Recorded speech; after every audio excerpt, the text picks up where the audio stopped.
Hello and welcome back, director or otherwise. This is Control Part 45 of the Rocket Rabbit Commentaries playthrough. In the last part, we had seen the mock ending of the game, which was supposed to mock you, and also social commentary on office work and government jobs. And in this part, well, we stupidly knock over things all over the place thanks to wacky physics engine.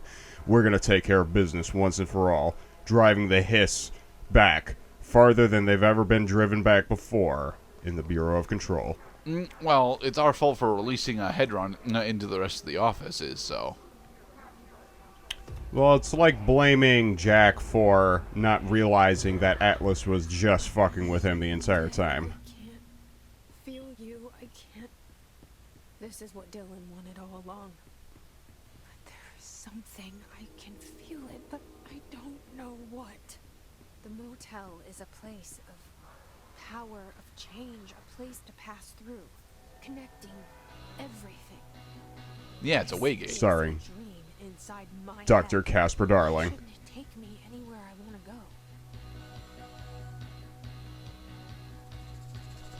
go? Do do do do do do do. So what track is he supposed to be jamming to? This is an original composition. This is a man who has a lot of time on his hands.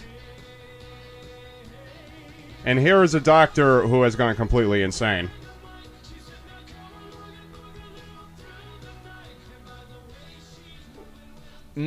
So are we supposed to listen to the lyrics to figure out what the puzzle is here? No, that is just a little something or other to make you feel right at home in what a wonderful world we have here. Grow brighter. I like how the subtitles mention that this is, the Polaris half.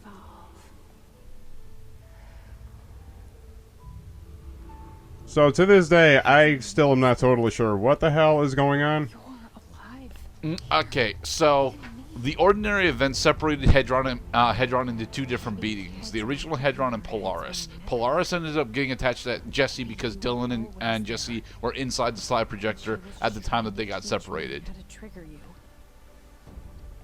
And Polaris has been trying to get back to Hedron specifically because, well, they're being cut in half is extremely detrimental to its base power set and its influence on the world.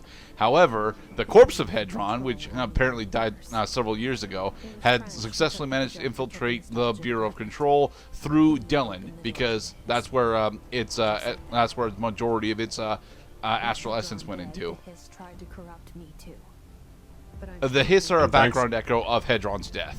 We are stronger. And thanks to the magical Ocean View Motel, we are transported to the final leg of the game.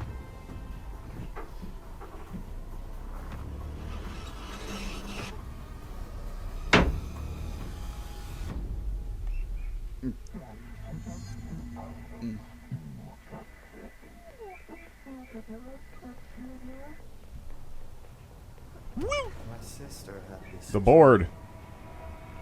bad, Dylan. and the whole world was dreaming with her. Once upon a time, I was in a place where the walls is kind of pushed in and out all around. She's all Kind of like a womb out the birth, a nightmare child that's going to eat all other babies. I damned her dream. I had to wake her up. I had to rip down the poster she'd been staring at. Try I don't not think we've to get actually too caught encountered up this in the poster effects. yet. It's the proverbial poster. The big reveal. What's behind the Rita Hayworth poster? Shawshank Redemption. Use your powers of levitation, and also try not to get too intimidated by the environment. It's supposed to be hard to see. It's supposed to be hard to tell where to land. I don't think you would be hard pressed to really die during this particular part. When you hear the thunder, you should sing the song. If you're feeling scared, then you should sing along.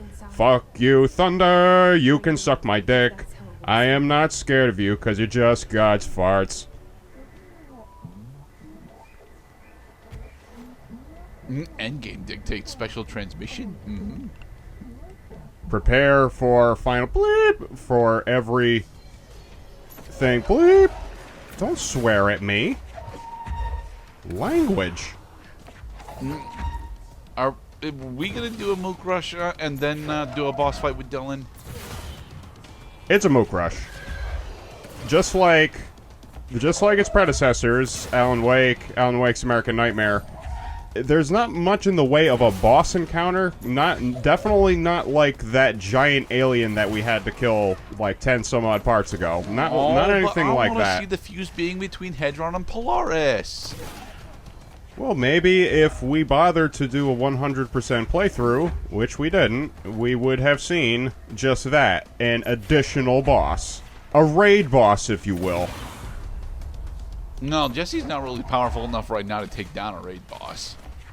Hell, I would bet money, not a lot of money, but some money, saying that there is a raid boss waiting for you at the end of the jukebox token gauntlet section. That is, if you make it all the way to the end and you max out your jukebox token usage.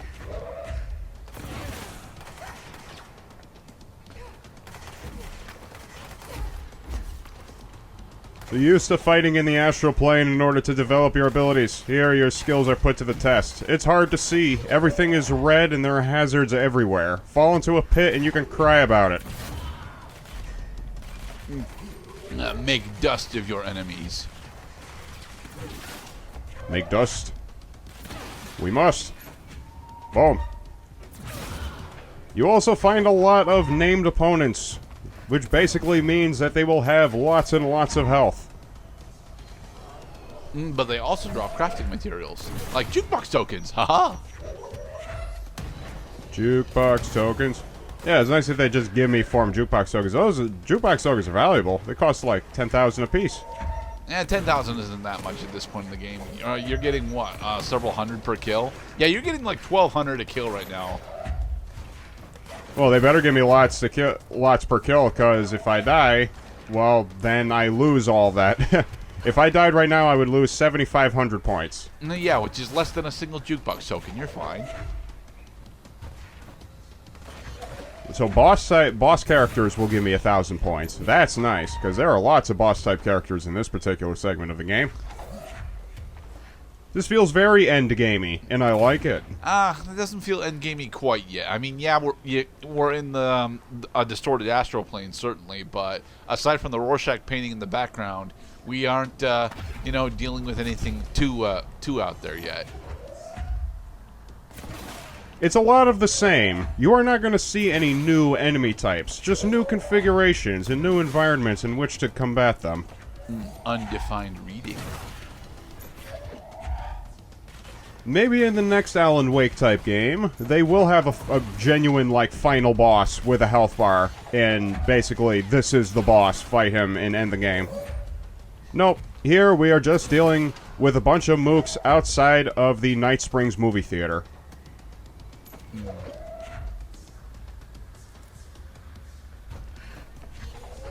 Did Alan Wake ever visit the Night Springs movie theater?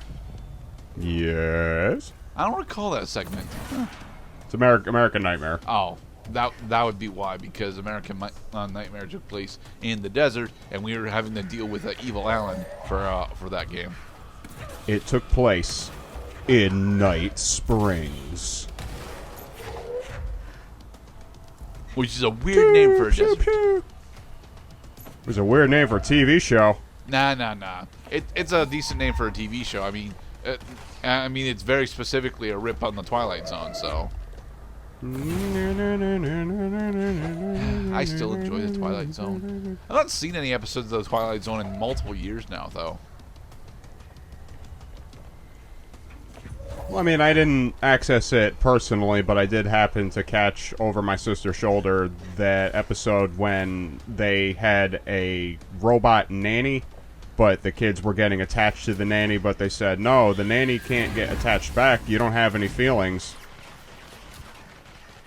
Something like, oh, I don't know, near automata. You know, developing emotional attachments from artificial intelligence is a very common sci-fi trope. So I'm glad that the Twilight Zone also has at least one, if not more than one, instances of that going on. But now we got to deal with the cloaking banshee, and I will grant that the gradient for this area makes the cloaking banshee a bit harder to attract down. But the gradient in this area occasionally makes it difficult to distinguish between platform and pit. The good thing about this arena is that they don't put any holes in the middle of the arena. This is one of the widest areas you're going to be fighting in, which is appropriate because now we're fighting the invisible Angel of Death. Well, the cloaked Angel of Death. There she is. Now, can you actually hit her while she's cloaked? Yes, you can. And I'm kind of confused it's just why more you didn't difficult. Throw your triplet at her, because her shifting is very noticeable even with this gradient. Well, you have to keep your dodge open too. The dodge is the #1 way to avoid the massive amount of damage that particular enemy inflicts on contact.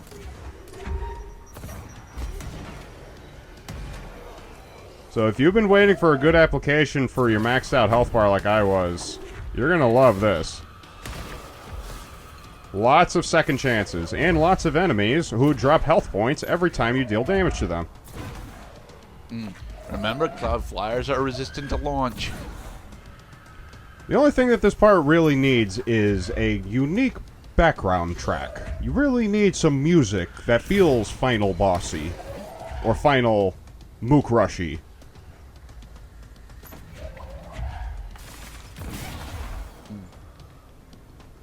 And so what's new in the world of Cloud as we continue on with this endgame Mook Rush? Well, as I had just sent you a picture to your phone just before we started, I have a second monitor now. And it's kind of funny how we gain possession of things in our lives. This one was just hanging around the house. And my roommate said, well, I already have an abundance of monitors, so I have no need for this. You can have it. So I said, okay. I set it up, and boom. It works just fine now. I kind of like that I don't have to change the channels as often on my computer, and it also consumes less electricity, which is good.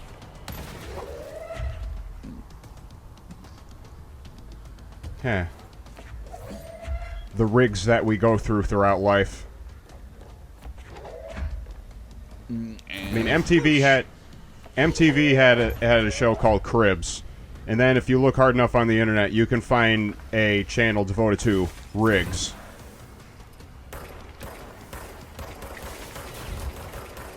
I mean, you've gone through a number of rig transitions, Mr. Gurdett. I have. Some rigs work better than others. Yes, Me, yes, I they prefer... do. You prefer sitting. I prefer standing. So we find that our rigs take on the characteristics of the rig user. I wouldn't actually say that. I mean, a majority of the time, I end up using a much more nostalgic setup for my rigs. Simply because it's easier for me to set them up as according to my memories, as opposed to any custom setups that I would prefer to do.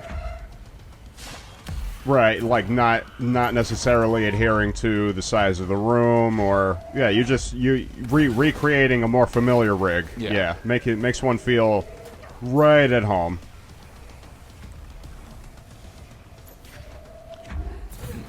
Come on, big boss man. So if you love using telekinesis as much as I do, especially the tremendously important steroid to be able to pick up 3 objects at once and also gain the ability to regen your magic meter while you're holding objects, maybe a few upgrades to the size of your magic meter is in order, for one thing. I have 0 upgrades, and I just got into the habit of, just wait until the bar is, 51% full, pull another object in, then I got my trio, gonna have a full magic meter pretty soon, and just blow the crap out of everything you say. It's amazing. Go down there and pick up the crafting material, past Cloud. All right, we're almost there. Okay. Nope, All right, he's gonna leave it behind, damn it. It's the end of the game, son. I Yeah, don't need but objects anymore. crafting materials. All right, Mr. Floating Bald Man, making people feel weird. You're underneath the control pyramid that is upside down. We're gonna finish this once and for all. Come here, you. You can't escape now with your magical mumble jumbo. Your incantation. Don't Und smack him with keine this. Eier. Okay, you're not allowed to smack him with this stuff at the moment. Alright. And press and hold the button for the win.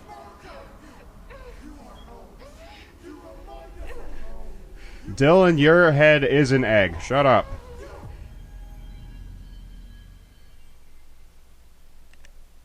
Yay. Hey, Dylan. Dylan's in a coma. And so, Ezio's sister is now trapped in a coma, and the only way to wake her up is with the magical feathers that are strewn all about old Italy. The portal's been closed, but the hiss is still in the oldest house. And the lockdown can't be lifted as long as any trace of it remains. I'm working on a solution with my management team, but there is still a long road ahead. I'm the director of the Federal Bureau of Control. We're in this together. You Come and get a job with us today. and I. And in the next part, Post-game stuff. we're going on to post game.